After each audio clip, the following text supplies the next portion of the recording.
We return now to the 4th of July celebrations underway now on the National Mall. President Trump took the stage at the Lincoln Memorial just a short time ago.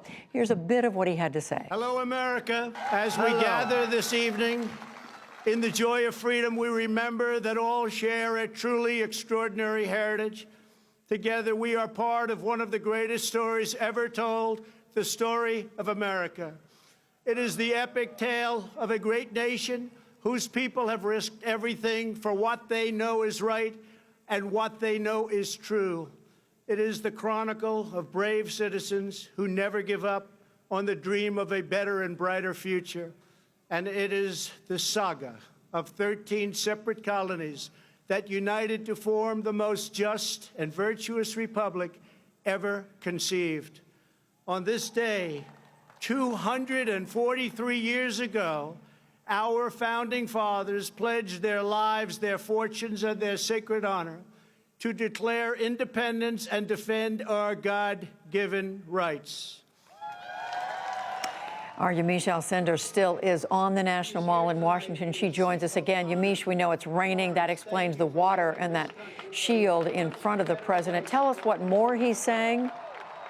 Well, the president is really talking about the history of America. He's talking about American inventors, talking about the ending of slavery and civil rights. He's also said that the nation is stronger today than it's ever been, hinting a little bit at its famous slogan, "Make America Great Again," but he hasn't been overtly political. That being said, critics still point out that the Republican National Committee got tickets to this event while the Democratic National Committee did not. So the people close to the president are still the people with the best views of him, though it is open to the public.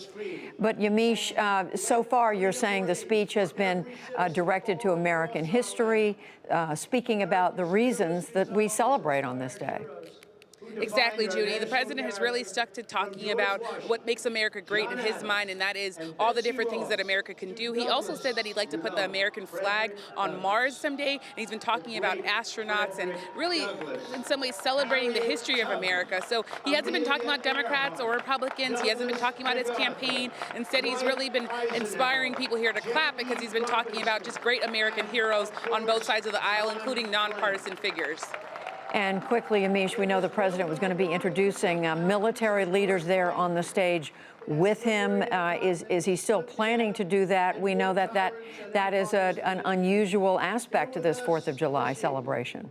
Well, one of the most unprecedented things the president did was make this speech next to military equipment and next to military leaders. He did point out and talk about each branch of the military. He also said that he's looking forward to creating the Space Force and getting that off the ground. So the president has been talking about military leaders. Critics say that this is the stuff of dictators. The president, though, is saying that this is really his way of celebrating the military. Yamiche Alcindor reporting from the Lincoln Memorial, covering President Trump and the celebration there. Thank you, Yamiche. Thanks, Judy.